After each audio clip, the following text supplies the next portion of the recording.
देखिए 2013 में आईपीएल आए और रणजी के प्लेयर के थ्रू सदोदी फिर से फिक्सिंग करने में कामयाब हुए और ये जो आईपीएल की फिक्सिंग का केस पकड़ा गया था ये भी एक कोइंसिडेंस से पकड़ा गया था। एक्चुअली होता क्या है कि जनवरी 2013 की स्टार्टिंग में Maharashtra control of organise crime act के तहत सीबीआई ने 42 लोगों के खिलाफ एक चार्जशीट फाइल की। इन 42 लोगों के ऊपर एंटी इंडिया एक्टिविटी करने के एग्जाम थे और इसमें से कई सारे पाकिस्तानी थे, लेकिन इसमें से जो मेन था वो था दाऊद इब्राहिम, छोटा शकीला और संदीप सेंडी। इनको पकड़ने के लिए सीबीआई काफी दिनों से लगी थी और सीबीआई के हाथ कुछ इंटरनेशनल लोग लगते हैं। इनकी फोन टेपिंग करने का काम सीबीआई ने स्पेशल सेल को दे दिया था। इसमें पाकिस्तानी नंबर ये था और दूसरा जो नंबर दुबई से आ रहा था वो ये था और फरवरी 2013 के लास्ट में इस नंबर की फोन टेपिंग स्टार्ट कर दी जाती है और इस रिकॉर्डिंग को सुन के पता चलता है कि इस नंबर पे जो बात हो रही थी अश्विन अग्रवाल, जिसको टिंकू मंडी नाम से जाना जाता था अंडरवर्ल्ड में, और इस टिंकू मंडी की बात चली थी सुनील भाटिया और किरण ढोले से। ये दोनों फिक्सर थे और जब सुनील भाटिया और किरण ढोले की जब कॉल ट्रेस की गई, इसकी बात चल रही थी राजस्थान आईपीएल टीम के प्लेयर अजीत चंडीला से, और आगे जब वो ट्रेस किया गया तो इनकी बात चल रही थी जीजू जनार्दन से जो कि केरला से थे। तो जब जीजू जनार्दन की रिकॉर्डिंग ट्रेस की गई उसका लिंक निकला श्रीशांत से। तो देखिए लोग पकड़ने तो दाऊद इब्राहिम को गए थे, लेकिन इनके हाथ में गलती से आईपीएल की मैच फिक्सिंग लग जाती है और जब लोधी रोड पुलिस स्टेशन में इस चीज को पता चलता है तो पुलिस इस पूरे रैकेट की फोन रिकॉर्डिंग सुनना स्टार्ट कर देती है। अब क्योंकि ये बहुत ही बड़ा मामला था तो पुलिस को भी बहुत ही सॉलिड प्रूफ इकट्ठा करने थे। इधर चुपचाप दिल्ली पुलिस रिकॉर्डिंग सुन रही थी और दूसरी तरफ सेम टाइम पे महाराष्ट्र के डायरेक्टर जनरल राकेश मारिया को इन्फॉर्मेशन आती है कि एक नंबर से पाकिस्तान में बार बार कॉल जा रही है और जब इस कॉल को ट्रेस किया गया तो ये नंबर निकलते आईपीएल के एम्पायर जो कि पाकिस्तान से थे असद रौफ का। लेकिन मुंबई पुलिस और दिल्ली पुलिस दोनों सेपरेट इन्वेस्टिगेशन कर रही थी, दोनों टीम एक दूसरे से कुछ भी शेयर नहीं कर रही थी। थोड़ा जो क्रेडिट लेने का गेम होता है वो भी चलता है पुलिस डिपार्टमेंट में, इस वजह से दोनों सेपरेट इन्वेस्टिगेशन कर रहे थे। इधर दोनों तरफ रिकॉर्डिंग चल रही थी और डेट आती है 5 मई 2013। राजस्थान और पुणे वॉरियर का मैच था जयपुर के अंदर और कॉल रिकॉर्डिंग में अजीत चंडीला और अमित सिंह की बात चल रही होती है, जिसमें अमित सिंह जो कि एक फिक्सर था उसने अजीत चंडीला को बोला कि अपने सेकंड लास्ट ओवर में 14 रन से ज्यादा देने होंगे और अजीत चंडीला कहता है कि ऐसा ही होगा। अगले दिन मैच होता है और सेम वैसा ही होता है। अजीत चंडीला ने 14 रन तो दिए, लेकिन अजीत चंडीला सिग्नल देना भूल गए थे। तो जो फिक्सर था वो बिल्कुल भी खुश नहीं था क्योंकि ये लोग पैसा नहीं लगा पाए थे। आगे की कॉल रिकॉर्डिंग में ये भी सामने आया था कि जो फिक्सर था ये अजीत चंडीला से पैसे वापस मांग रहा था कि तुम्हारी वजह से नुकसान हो गया। ये सारे डिस्कशन जो दिल्ली पुलिस थी वो रिकॉर्ड कर लेती है। अब इसके 4 दिन बाद 9 मई 2013 को राजस्थान और पंजाब का मैच था। पुलिस अपनी रिकॉर्डिंग कर रही थी, लेकिन इस बार जिस आदमी का नाम सामने आता है उसको सुन के दिल्ली पुलिस भी शौक हो जाती है। ये लोग जीजू जनार्दन जो कि फिक्सर था उसको ट्रेस कर रहे थे और रिकॉर्डिंग में ये पता चलता है कि जीजू जनार्दन श्रीशांत से कहता है कि सेकेंड लास्ट ओवर में ज्यादा रन देने और सिग्नल भी देना है, एक तो टावल लगा लेना और जो ओवर करने से पहले वार्म अप करते हैं उसको थोड़ा लंबा करना ताकि पैसा लगाने का टाइम मिल सके हम लोगों को।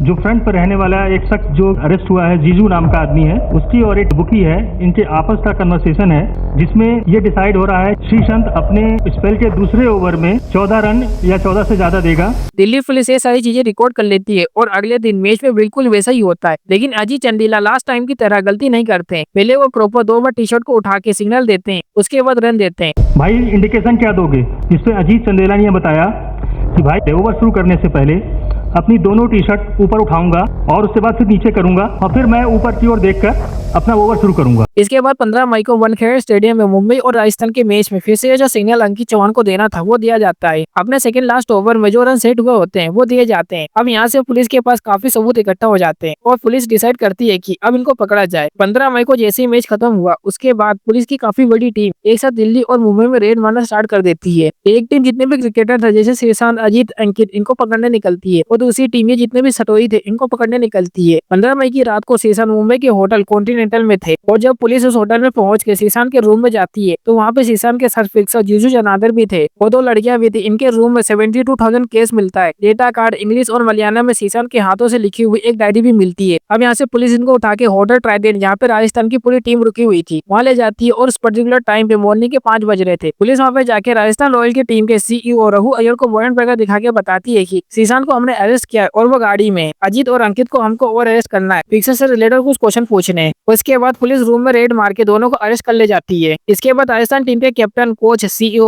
ओनर, आईपीएल के हेड सबको पता चल जाता है और ये लोग डिसाइड करते हैं कि प्रेस कॉन्फ्रेंस करके हम लोग खुद ही सबको बता देते हैं, क्योंकि पूरे मीडिया में किसी भी खिलाड़ी का नाम उछाल दिया जा रहा था, किसी भी ओनर का नाम उछाल दिया जा रहा था। इस वजह से ये लोग प्रेस कॉन्फ्रेंस करके एक ही डिटेल मीडिया को बता देते हैं। और देखिए दिल्ली पुलिस की तो बहुत वाहवाही होती है और मुंबई पुलिस के लिए ये एक बहुत ही सर्व की बात थी। इनको हवा ही नहीं लगी कि उनकी सिटी में चल क्या रहा है। लेकिन इसके बाद मुंबई पुलिस भी हरकत में आती है और पाकिस्तान एम्पायर असद रौफ उसको अरेस्ट कर लेती है। उसमें जो नाम आया था वो था बीसीसीआई के जो चेयरमैन थे एन श्रीनिवासन, उनके दामाद और सीएसके टीम के मैनेजमेंट भी रहे थे, जिसका नाम था गुरुनाथ मैयप्पन। गुरुनाथ मैयप्पन काफी टाइम तक भागते रहते हैं, लेकिन 24 मई 2013 को गुरुनाथ मैयप्पन को भी अरेस्ट कर लेती है पुलिस। इसके बाद और ट्रेस किया गया, श्रीशांत के पास जो फिक्सर के नंबर मिले उनका लिंक पाकिस्तान के बुकीज से निकला। फिर और ट्रेस किया गया तो उसमें से एक नंबर मिलता 1 जून 2013 को, और वो ये नंबर था, और ये नंबर था दाऊद इब्राहिम का। और इस खुलासे के बाद पता चलता है कि ये जो पूरा मैच फिक्सिंग का गेम है ये पाकिस्तान से अंडरवर्ल्ड चला रहा है। जुलाई 2013 में दिल्ली पुलिस ने एक चार्जशीट फाइल की। इस चार्जशीट में telephone intercept voice sample report, forensic report और कुछ एक्यूज के कॉन्फ्रेक्शनल स्टेटमेंट के साथ साथ दिल्ली पुलिस ने central forensic science laboratory CFSL की रिपोर्ट भी लगाई, जिसमें यह कहा गया कि जो सैंपल दिए गए उनमें से एक आवाज दाऊद इब्राहिम की भी है। CFSL की रिपोर्ट में कई सारी चीजें लिखी गई थी, जैसे कि बुकीज और क्रिकेटर, अंडरवर्ल्ड के जो लोग थे जैसे जावेद चटनी और सलमान, इन सब लोगों से बात कर रहे थे जो अभी पाकिस्तान में है। इस चार्जशीट में साफ साफ लिखा था कि इंडिया में बहुत ही बड़े लेवल में बैटिंग चल रही है। गली में पान वाले से लेकर जोली शॉप तक हर कोई बुकी बना घूम रहा है, और इन सब का लिंक अंडरवर्ल्ड से है। और ये जितना भी पैसा लगता है मैच के अंदर ये सारा हवाला के थ्रू सेटल होता है। जैसे कि मैंने पहले भी बताया था कि लोग अभी भी इस तरह की फिक्सिंग के लिए उतना स्ट्रॉन्ग नहीं है, तो कोर्ट में इस रिकॉर्डिंग के बेसिस पर सजा दिलवाना बहुत ही मुश्किल होता है, तो किसी को सजा नहीं होती है। जैसे इन खिलाड़ियों के ऊपर Maharashtra control of organised crime act लगाया गया था, लेकिन कुछ भी नहीं हुआ, ये सबके सब बच गए।